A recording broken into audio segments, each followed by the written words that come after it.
Friends, welcome to our channel. Brahmamudi serial next ఎపిసోడ్లో ఏం జరగబోతోందో ఈ వీడియోలో చూసి తెలుసుకుందాం. నీ తప్పు నువ్వు ఒప్పుకొని నీ భార్యని ఇంటికి తీసుకొని రా అని అన్న సీతారామయ్య, ఇందిరాదేవి.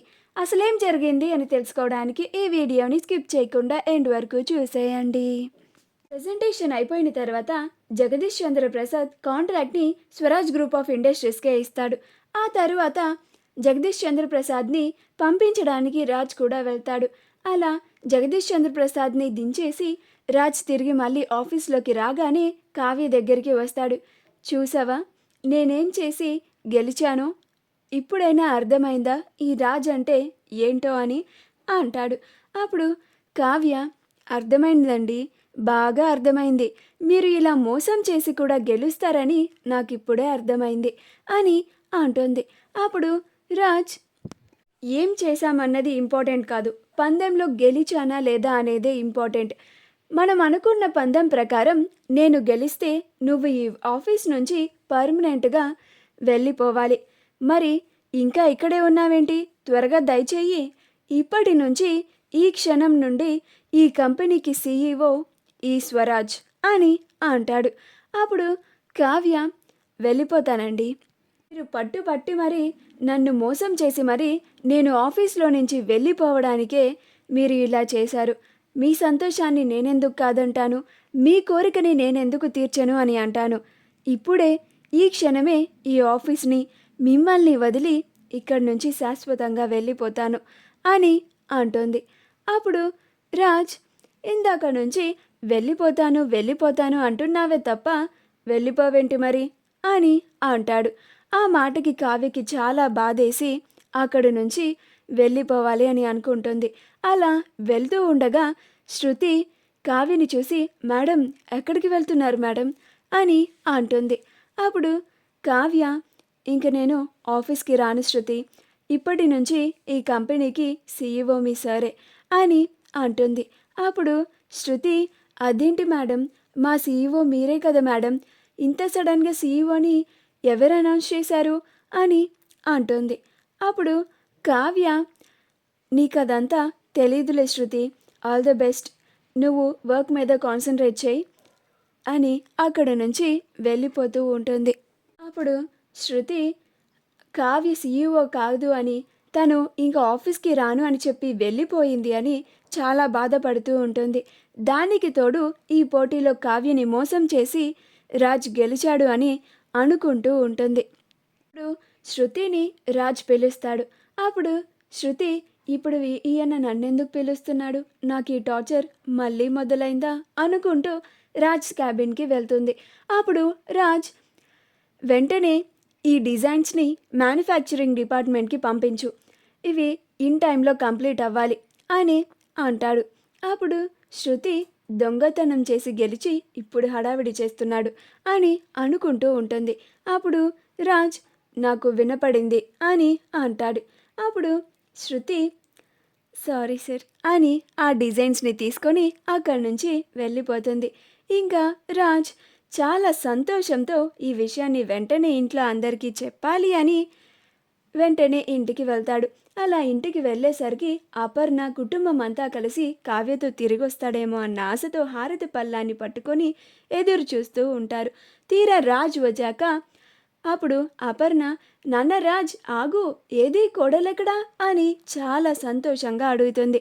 అప్పుడు రాజ్, ఇంకెక్కడ కోడలు మమ్మీ, ఈ పోటీలో నేనే గెలిచాను, ఈ స్వరాజ్ గెలిచాడు, అందుకనే ఆ కళావతిని ఆఫీస్లో నుంచి కూడా గెంటేశాను, ఇక తను ఆఫీస్ మొహం కూడా చూడకూడదు అని చెప్పేశాను. ఆ కళావతి ఆఫీస్ నుంచి కూడా వెళ్ళిపోయింది. ఇంకా ఆ కళావతికి ఈ ఇంటికి ఆఫీస్కి ఎలాంటి సంబంధం లేదు అని అంటాడు. ఆ మాట వినగానే అందరికీ సౌండ్ బాక్సులు పగిలిపోతాయి. అసలు ఏం జరుగుతుంది ఇక్కడ అని ఆశ్చర్యంలో ఉండిపోతారు. కానీ రుద్రానికి మాత్రం చెవిలో తేనె పోసినట్టు అనిపిస్తూ ఉంటుంది. అబ్బా రాజ్, ఎంత మంచి విషయం చెప్పావు అని అనుకుంటూ రాజ్ దగ్గరికి వచ్చి, కంగ్రాచులేషన్స్ రాజ్, నువ్వు సీఈఓ అయ్యావు కదా అని చాలా ఎగ్జైటింగ్గా చెప్తూ ఉంటుంది. అప్పుడు రాజ్, థ్యాంక్స్ అత్తా అని అందరినీ చూస్తాడు. మీరందరేంటి ఇంత సైలెంట్ అయిపోయారు అని అంటాడు. అప్పుడు రుద్రాని వాళ్ళందరూ షాక్లో ఉన్నారులే రాజ్ అని అంటుంది. ఆ తర్వాత కాసేపటికి అందరూ షాక్లో నుంచి తేరుకున్న తర్వాత ఇందిరాదేవి సీతారామయ్యలు వెళ్ళి సోఫాలో కూర్చొని ఇద్దరు మాట్లాడుకుంటూ ఉంటారు. అప్పుడు సీతారామయ్య, చిట్టి అసలు వీడెలా గెలిచాడంటావు అని అంటాడు. అప్పుడు ఇందిరాదేవి, నాకు అదే అర్థం కావడం లేదు బావా. అసలు కావ్య సామర్థ్యం ముందు వీడసలేం పనికిరాడు కదా, అసలు కావ్య ఎలా ఊడిపోయింది అని అనుకుంటూ, సరే బావా నేను ఒకసారి కావ్యకి కాల్ చేసి మాట్లాడతాను అని ఇందిరాదేవి కావ్యకి కాల్ చేస్తుంది. అలా కావ్య కాల్ని లిఫ్ట్ చేస్తుంది. అప్పుడు కావ్య, హలో అమ్మమ్మ గారు అని అంటుంది. అప్పుడు ఇందిరాదేవి, ఏంటిది కావ్య, పందెంలో నువ్వు ఊడిపోవడం ఏమిటి అని అంటుంది. అప్పుడు కావ్య, ఎవరో ఒకరు గెలిచారు కదా అమ్మమ్మగారు, ఆయన గెలిస్తే ఒకటి నేను గెలిస్తే ఒకటా అని అంటుంది. అప్పుడు ఇందిరాదేవి, అది కాదు కావ్య, నువ్వు ఓడిపోవడానికి కారణమేంటో నాకు సూటిగా చెప్పు అని నిలదీసి అడుగుతుంది. అప్పుడు కావ్య జరిగింది మొత్తం అక్షరం పళ్ళు పోకుండా ఇందిరాదేవికి చెప్తుంది. అది వినంగానే ఇందిరాదేవికి చాలా కోపం వస్తుంది. వెంటనే ఈ విషయాన్ని ఇందిరాదేవి సీతారామయ్య దగ్గరికి వచ్చి చెబుతుంది. ఈలోగా రాజ్ పండగ చేసుకుంటూ ఉంటాడు. అప్పుడు సీతారామయ్యకి కూడా చాలా కోపం వచ్చి రాజ్ అని అందరి ముందు అరుస్తాడు. అప్పుడు రుద్రాని, ఏమైంది నాన్న అని అంటుంది. అప్పుడు సీతారామయ్య, నువ్వాగు రుద్రాని అని అంటాడు. ఈలోగా రాజు వచ్చి, చెప్పండి తాతయ్య అని అంటాడు. అప్పుడు సీతారామయ్య, చి నా మనవడు అని చెప్పుకోవడానికి కూడా నాకు సిగ్గుగా ఉందిరా అని అంటాడు. అప్పుడు అపర్ణ, ఏమైంది మావయ్య గారు అని అంటుంది. అప్పుడు సీతారామయ్య, నీ కొడుకు నీ కోడల్ని మోసం చేసి నీ కోడలు వేసిన డిజైన్స్ని దొంగలించి మరీ క్లయింట్స్కి ప్రెజెంటేషన్ ఇచ్చి ఈ పందెంలో గెలిచాడు. అలా నీ కోడలు ఓడిపోయేలాగా చేశాడు. అలా కావ్యని ఈ ఇంటికి రానివ్వకుండా, ఆఫీస్కి రానివ్వకుండా మనందరికీ దూరం చేశాడు అని అంటాడు. ఆ మాట వినగానే అపర్ణకి కూడా చాలా కోపం వస్తుంది. అప్పుడు ఇందిరాదేవి, రాజ్ నువ్వు నీ తప్పుని ఇప్పుడే ఒప్పుకొని వెంటనే వెళ్ళి కావ్యని ఈ ఇంటికి నీ భార్యగా తీసుకొని రావాలి అని అంటుంది. అప్పుడు రాజ్, ఆ పని నేను అస్సలు చేయలేను నానమ్మ అని అంటుంది.